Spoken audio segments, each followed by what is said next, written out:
O desembargador aposentado Sebastião Coelho apresentou a defesa no primeiro julgamento de um dos presos em conexão com os atos do dia 8 de janeiro, quando disse frente a frente com o ministro Alexandre de Moraes e os outros ministros da Suprema Corte que se trata de um julgamento político. Ele lembrou que o relator, ministro Alexandre de Moraes, e o acusador, subprocurador Carlos Frederico Santos, deram declarações sobre o caso fora dos autos e pediu ao ministro que reconheça sua suspeição para julgar. Sebastião Coelho afirmou à Suprema Corte que o tribunal é ilegítimo para o julgamento em questão, lembrando que a Constituição brasileira determina que todo cidadão só pode ser julgado pela autoridade competente, o que está em consonância com tratados internacionais, como a própria Declaração Universal dos Direitos Humanos, que vedam tribunais de exceção.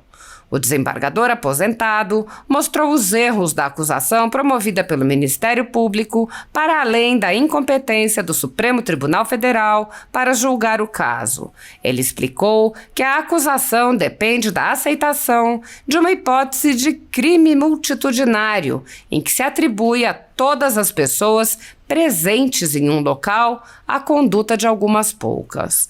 Coelho explicou: aqui, a acusação do Ministério Público começa a ruir. Ele explicou que o réu foi considerado membro de uma organização criminosa e apontou: se ele tinha uma missão específica, caberia ao Ministério Público da Tavênia dizer: a missão do Aécio foi esta. Ele explicou que tudo que o cidadão fez foi pagar sua passagem para ir a Brasília, não havendo nos autos qualquer prova de ato criminoso.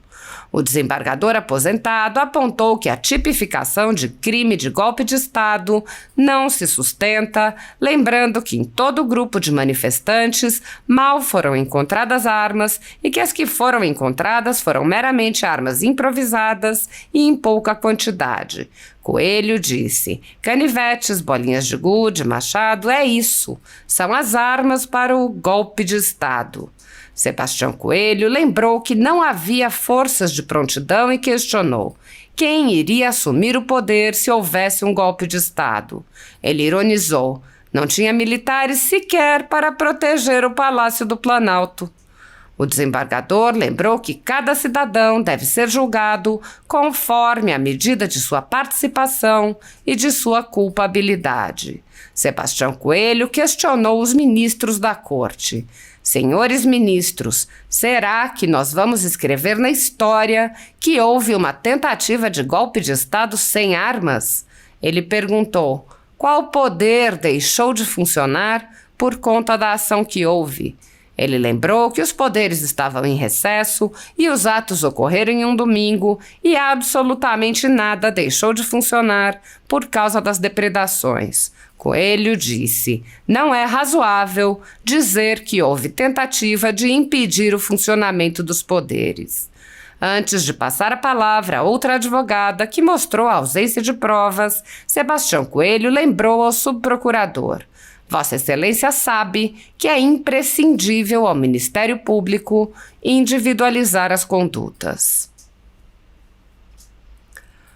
A Constituição Federal determina em seu artigo 5º, inciso 54, que ninguém será privado da liberdade ou de seus bens sem o devido processo legal. No entanto, pessoas foram presas em massa e têm seus direitos e bens restringidos sem qualquer respeito ao devido processo legal. O ex-corregedor do Tribunal Superior Eleitoral, Luiz Felipe Salomão, mandou confiscar, em decisão monocrática em inquérito administrativo, a renda de canais e sites conservadores, como de Bárbara, do canal Te Atualizei, e da Folha Política. A decisão do ministro, que recebeu o respaldo e apoio de Luiz Roberto Barroso, Alexandre de Moraes e Edson Fachin, confisca toda a renda dos canais, sem qualquer distinção segundo o tipo de conteúdo, o tema, a época de publicação ou qualquer outro critério. toda a renda de mais de 26 meses do nosso trabalho é retida sem qualquer justificativa jurídica. Se você apoia o trabalho da Folha Política e pode nos ajudar a manter o jornal funcionando, doe qualquer valor à empresa Raposo Fernandes através do QR Code que aparece na tela ou utilizando o código Pix ajude@folhapolitica.org.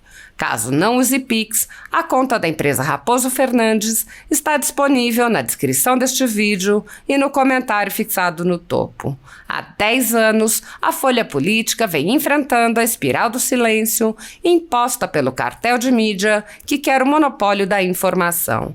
Pix ajude@folhapolitica.org. Assista. E agora tenho 2 advogados inscritos para falar pelo réu. Doutor Sebastião Coelho da Silva e doutora Juliana Souza Nascimento Medeiros. Qual dos dois falará em primeiro lugar?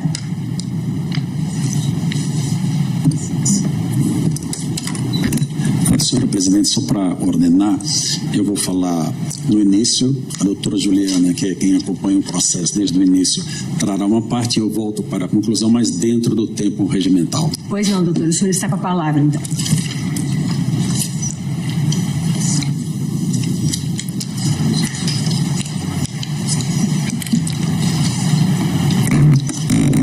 Excelentíssima Presidente desta Igreja Corte, Ministra Rosa Weber, receba meus cumprimentos.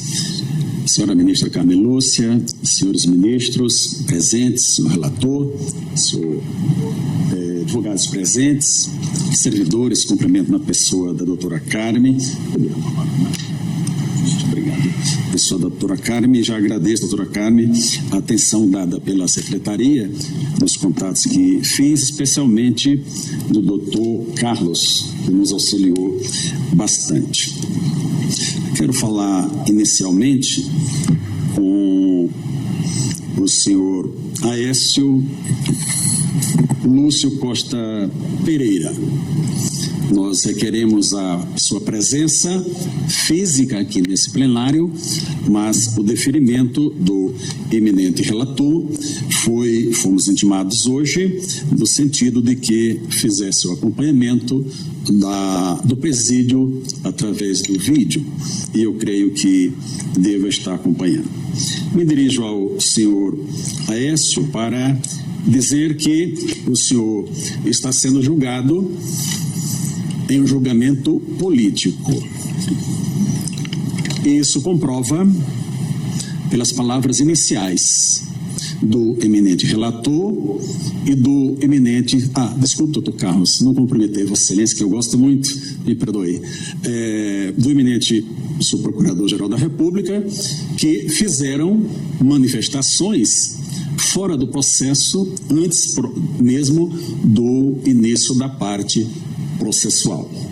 Dizer também, senhora Presidente, senhora Ministra, senhores ministros presentes, que eu, desde ontem à noite, me isolei de qualquer contato com o exterior, isolei completamente. Mas agora há pouco, há cerca de uns 40 minutos, eu fui informado que o Conselho Nacional de Justiça, através do eminente ministro Luiz Felipe Salomão, que todos saibam, eu estou aqui denunciando de público, abriu um procedimento disciplinar para apurar a minha conduta enquanto magistrado.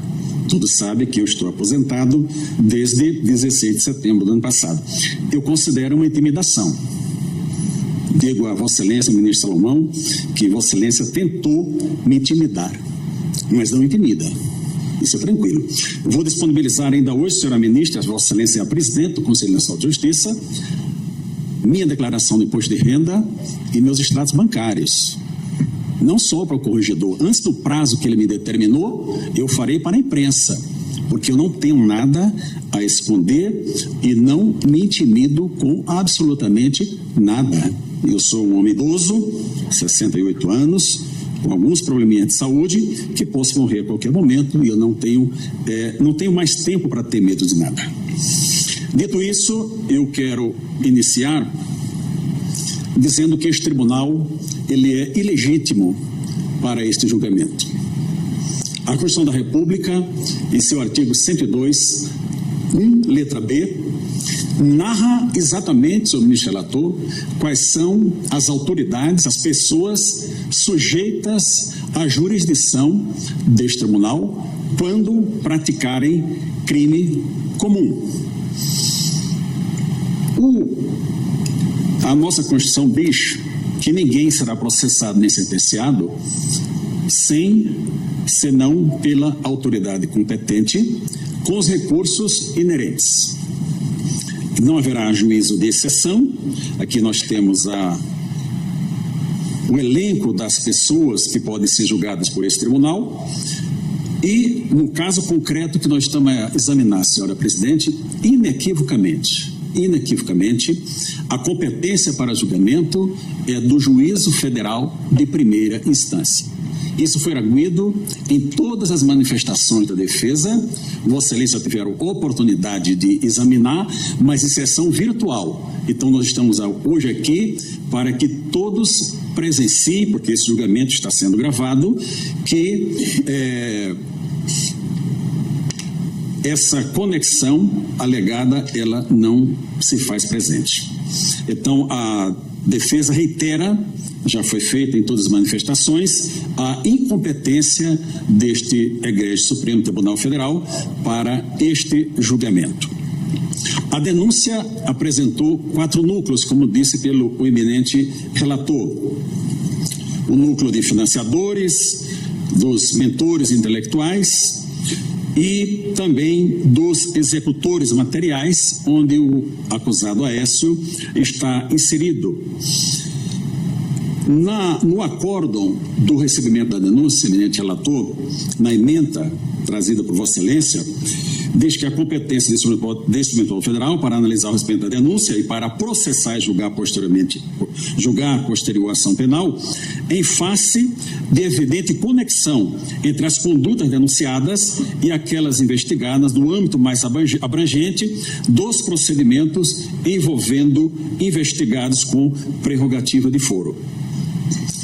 Ressalta, inclusive, eu estou lendo o que está no recebimento da denúncia, os inquéritos 4917, 18 e 19 e elenca os senhores deputados federais e senhora deputada federal que estão aqui. Não seria o caso de citar o nome de suas excelências, porque não é o caso.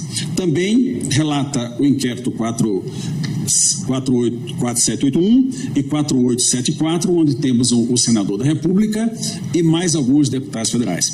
Esses inquéritos, senhora presidente, eu tenho dito, e eu não posso dizê-lo de forma diferente aqui, eu o classifico de inquéritos secretos e não seria nesta tribuna que eu iria dizer de forma diferente. Qual a situação que se coloca para este réu Aécio? Todos nós, cidadãos brasileiros, temos como juiz natural definido, eu agora aposentado, primeira instância. Espero em Deus não que eu cometa um crime, mas se cometê-lo, serei julgado, ou qualquer um, pela primeira instância. Diferente são os parlamentares, que eles se colocam na posição de julgamento em instância única. Qual seja, o deputado senador, ele sabe que ao ser diplomado e assumir a sua cadeira no Congresso Nacional, ele estará sujeito à jurisdição deste tribunal sem recurso. Mas os demais não. Os demais têm direito aos recursos elencados em todas o nosso ordenamento jurídico processual. Esse direito está sendo suprimido ao réu Aécio e suprimido a todos os demais, senhor ministro Alexandre Moraes, todos os demais réus destas ações que estão tramitando aqui no Supremo Tribunal Federal. Aqui temos vários advogados dos processos de hoje, mas vários outros que estão aqui no plenário que manifestam a mesma posição. Senhora ministra presidente, qualquer pessoa na rua que a gente conversa, no borracheiro, na padaria, elas falam com tranquilidade por que essas pessoas estão sendo julgadas no Supremo Tribunal Federal. Eles são deputados, são senadores. Então, é importante que Vossas Excelências entendam que esse julgamento causa perplexidade. Além de tomar o tempo desta corte, senhor ministro Zanin, recém-chegado, cumprimento, não é? Para as questões relevantes do país. Vejam, Vossas Excelências passarão aqui uma manhã para julgar 2 processos, quando poderia julgar processos outros de relevância, de repercussão para o país inteiro. Então, isso tem que deixar bem claro, bem assentado, de que esta corte, os senhores hão de refletir que não é razoável trazer este julgamento para dentro deste tribunal. Prosseguindo, quero dizer, senhor ministro Alexandre de Moraes, que a defesa, em várias oportunidades, arguiu a suspeição de Vossa Excelência. Inclusive, cita trechos colocados por Vossa Excelência, no recebimento da denúncia, como fundamentação. Mas nós temos que ser fiel aos fatos, à realidade. A defesa não usou o procedimento adequado dos artigos 277 e 278 deste regimento interno, portanto, eu não vou me alongar nessa matéria, porque ela não tem o pressuposto básico. Mas entenda, Vossa Excelência, que a defesa, o Aécio, entendem que Vossa Excelência é suspeito para julgar esse caso e Vossa Excelência pode fazê-lo a qualquer momento que a suspeição é foro íntimo, o julgador pode a qualquer momento dizer eu sou suspeito por tudo que aconteceu e fazê-lo. Então apelo a Vossa Excelência o faça agora, antes de iniciar o julgamento propriamente dito. A denúncia traz a grande contexto de todo esse processo, que é o famoso crime multitudinário, que nós temos lá no artigo 65 do Código de Processo Penal como atenuante, no 62 como agravante, mas esse é o grande mote. E coloca da seguinte maneira a denúncia: que o acusado, unindo-se à massa, o denunciado aderiu aos seus dolosos objetivos de auxiliar, provocar e insuflar o tumulto, com o intuito de tomada do poder e destruição do Palácio do Planalto, do Congresso Nacional e do Supremo Tribunal Federal. Continua dizendo que a adesão do denunciado ao grupo criminoso se deu com ânimos de estabilidade, de permanência, pois os ataques à sede dos 3 poderes tinham por objetivo final a instalação de um regime alternativo de governo, produto da abolição do Estado Democrático de Direito. Tá? No Estado Democrático de Direito. Pois bem, aqui a acusação do Ministério Público começa a ruir, porque nós estamos tratando do crime multitudinário, esse é o mote. Inclusive, no recebimento da denúncia, o eminente relator traz vários autores falando sobre o crime multitudinário e cita, por exemplo, a questão do estádio de futebol, que todos naquela euforia praticam diversos crimes e não há necessidade de individualização da conduta. Pois bem, na denúncia aqui desse processo, senhor ministro Barroso, futuro presidente desse tribunal, o Ministério Público esquematiza, dizendo, olha, há um núcleo intelectual, há um núcleo financiador, há um núcleo executor, que é o 4º núcleo que está o acusado, e há o núcleo das autoridades de Estado que se omitiram. Veja, ao colocar Aécio dentro de um núcleo determinado, que ações com estabilidade, como disse o eminente subprocurador-geral da República, ele está colocando que ele tinha uma missão específica dentro dessa organização criminosa que permanentemente estável estava instalada para a derrubada do poder, para o famoso golpe de Estado. Diz mais a denúncia, que em data incerta, mas iniciada ao menos a partir de 30 de outubro, milhares de pessoas de forma armada associaram-se.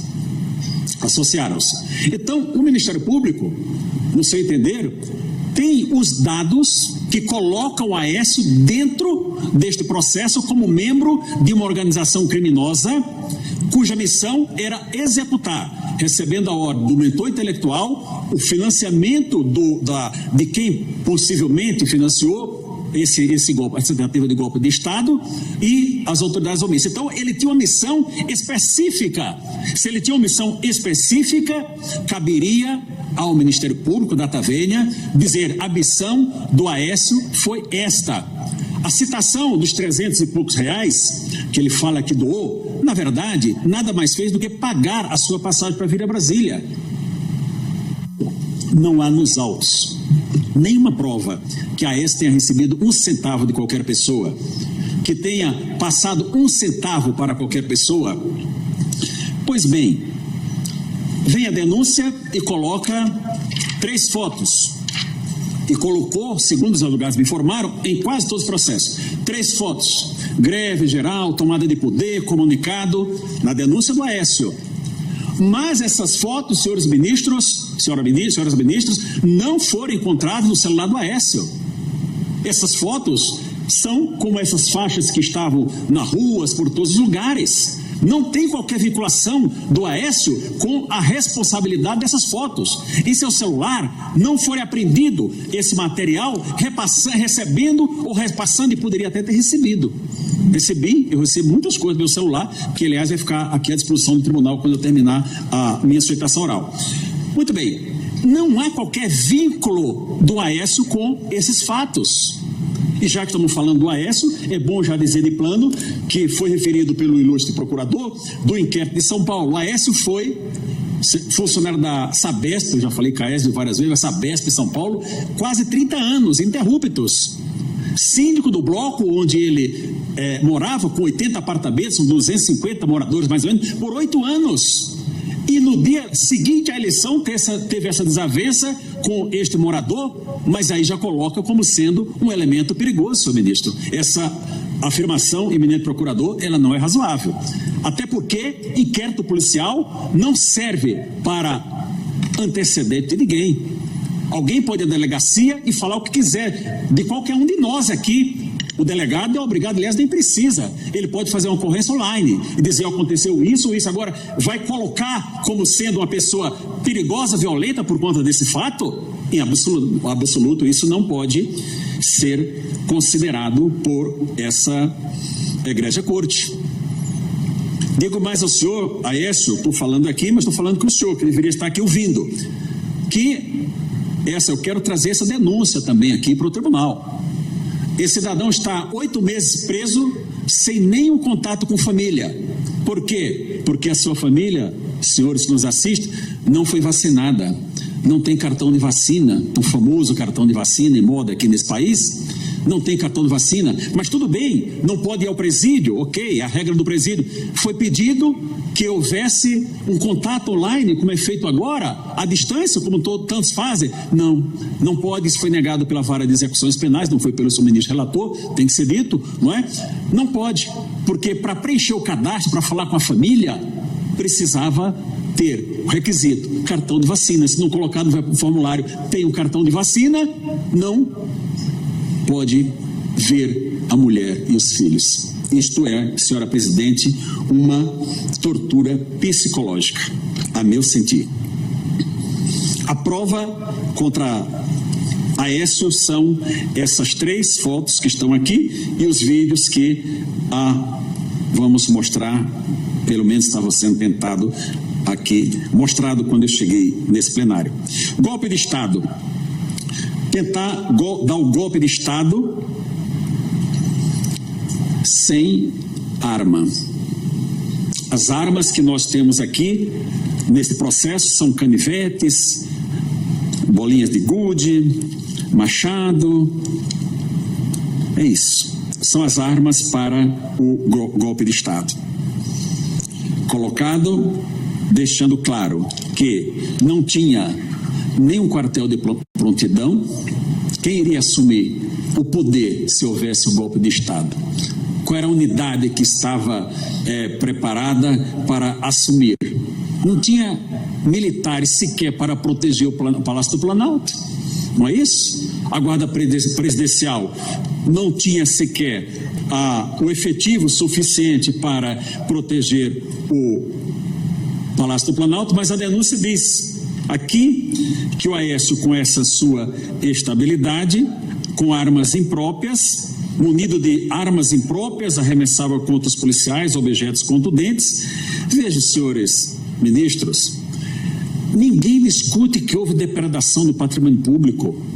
Ninguém discute que houve violência para quebrar vidraças, entrar nos prédios públicos.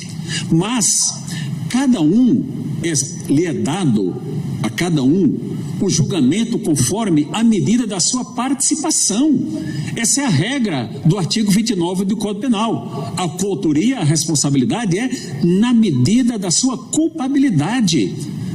Mas nós estamos tratando aqui de uma situação em que alguém que estava na rua, em toda essa euforia, o outro quebrou. Quem estava lá na rodoviária, se tivesse matado alguém também ia responder por homicídio. Isso não é razoável que possa acontecer. O presidente da República estava em Brasília? Não estava em Brasília. Havia alguém para dizer, olha, estou tirando da cadeira? Nós tivemos recentemente um golpe de Estado no Níger. Os militares chegaram lá, tiraram o presidente, fizeram no refém e assumiram o poder. Isso é um golpe de Estado. Agora, senhores ministros, será que nós vamos escrever na história que houve uma tentativa de golpe de Estado sem armas? Tentativa de golpe de Estado sem armas. Qual a pessoa armada? Alguém tinha um fuzil? Ser organização criminosa era muito fácil pedir emprestado para o PCC ou para o Comando Vermelho ou qualquer outra dessas organizações que são organizadas, sim, são tão organizadas que o Estado não consegue impedi-las de caminhar e caminhar bem financeiramente. Alguém trouxe um fuzil para Brasília? Alguém trouxe? Naquele povo que estava ali no dia 8 de janeiro? Não houve. Houve um impedimento de funcionamento dos poderes? Qual poder deixou de funcionar por conta da ação que houve desse prédio nos demais prédios? Esse Supremo Tribunal Federal estava em recesso? O Congresso estava em recesso? O presidente da República, no dia seguinte, fez reunião com Vossas Excelências lá no Palácio do Planalto, saíram todos, caminharam até aqui, esse Supremo. Houve um só dia que os poderes não funcionaram? Nem um só dia. O Ministério Público diz, olha, mas houve necessidade de repor. Claro, houve dano, quebrou. É claro que houve um período para recompor todo esse plenário, que ficou lindo, aliás, não é? Houve um tempo para isso, mas impediu algum dia de funcionar? Os senhores ministros estavam aqui em Brasília, aqui no prédio? Parece-me que não. Tinha algum deputado no prédio? Um domingo. Não é razoável dizer que houve tentativa de impedir o funcionamento dos poderes. Com relação ao dano, isso é indiscutível. Com relação à destruição ou danificação de material cultural protegido, a denúncia não diz qual. A denúncia fala de dano, mas não diz o que foi destruído, protegido. A conduta do Aécio, a doutora Juliana vai mostrar aqui para os senhores já. O que temos contra Aécio, concretamente, só isso, não existe mais nada. Não existe mais nada. 2 vídeos que foram encontrados em seu celular, e um vídeo que saiu na imprensa, mas não foi encontrado em seu celular. O que disse um dos vídeos? Minha folha fugiu aqui. Encontrei. Na rampa do Congresso Nacional, seu relator, eu ia pedir, senhores ministros, que antes do iniciar o julgamento, que Vossas Excelências, que não tiveram a oportunidade, vissem os vídeos. Mas, quando eu cheguei aqui, senhora ministra, estava passando um dos vídeos do Aécio. Então, eu creio que o eminente relator deverá apresentar, e se não era a intenção, o eminente ministro Alexandre, eu solicito a Vossa Excelência que o faça, para que os senhores vejam as 3 manifestações do Aécio. Na primeira manifestação, senhora ministra, é um vídeo de 1 minuto e 18 segundos na rampa do Congresso Nacional, onde ele rindo com outras pessoas, rindo, olha aqui, amigos, aí manda um vídeo, a meu parente, fulano, meu amigo, minha mãe, nós estamos aqui, que alegria e tal. Aí ele diz o seguinte, nesse vídeo que estava passando, aos 34 segundos, aspas, Supremo é o povo, 5 vezes, Supremo é o povo, quem manda no Brasil é o povo, fecha aspas. E aos 58 segundos ele diz, caramba, os caras cagam tanto no Brasil que eu acho que vou cagar lá dentro do Senado, tô nem aí não, rindo. Após ele fala que vai tomar banho no espelho d'água. Esta é a ação do Aécio. Vocês vão verificar o ânimo descontraído que ele está ali em cima daquela rampa do Congresso Nacional. Nenhum ânimo de violência. Dentro do Congresso, ele diz o seguinte, ele manda mensagem aos colegas de trabalho, que foi lido pelo eminente subprocurador da República. Vocês vão notar que ele está em pé aqui, a mesa do presidente do Senado, ele está em pé, olhando e gravando e dizendo, falando com os colegas dele da Sabesp. Vossa Excelência, senhora presidente, pode constatar que é um ânimo tranquilo, de uma pessoa tranquila que está ali festejando, sim, porque na cabeça dele ali era uma vitória. Está dentro do Congresso Nacional, como ele disse que o Congresso fazia necessidade na cabeça do povo, ele tinha vontade de fazer ali dentro também. Ele o fez? Isso foi concretizado? Não aconteceu. No terceiro vídeo, ele está na tribuna do Senado, dizendo de forma tranquila, olha, para quem não acreditou, nós estamos aqui. Então, Vossa Excelência, verifiquem se o ânimo daquela pessoa é de alguém que acabou de praticar qualquer violência. Não praticou qualquer violência. A doutora Juliana vai trazer aqui agora sobre a prova e eu volto na sequência, senhora presidente, para fazer esse apelo aos senhores, que verifiquem os vídeos, que não tem qualquer ligação do Aécio com aquelas depredações, com os fatos que aconteceram dentro do Senado Federal. Aqui no Supremo Tribunal e no Palácio do Planalto não é objeto da denúncia, não há necessidade de falar nesse momento. Então, senhora presidente, eu vou...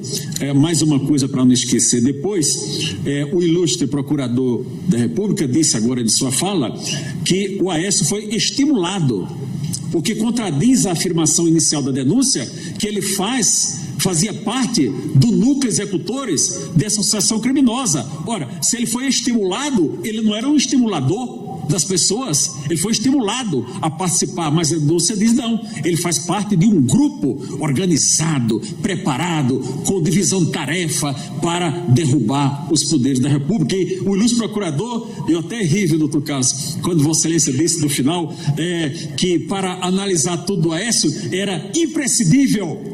Aí Vossa Excelência corrigiu, digo, prescindiu, porque no coração de Vossa Excelência sabe que é imprescindível o Ministério Público individualizar a conduta para dizer, olha, você fez isso e por isso você será responsabilizado. Eu vou parar por aqui, senhora presidente, já me refiz do inquérito que vou responder lá no... CNJ, pena que Vossa Excelência não está na presidência, né? Mas o ministro Barroso estará na presidência lá do CNJ, e se eu responder, será com muita tranquilidade. Ainda hoje, eu volto a dizer, disponibilizarei minha declaração de imposto de renda, que aliás nem precisava o ministro Salomão fazer isso, porque o servidor público é obrigado a entregar ao TCU. A declaração de imposto de renda já está lá há muito tempo. Senhora presidente, eu agradeço essa etapa e retorno em seguida. Muito obrigado, doutora Juliana.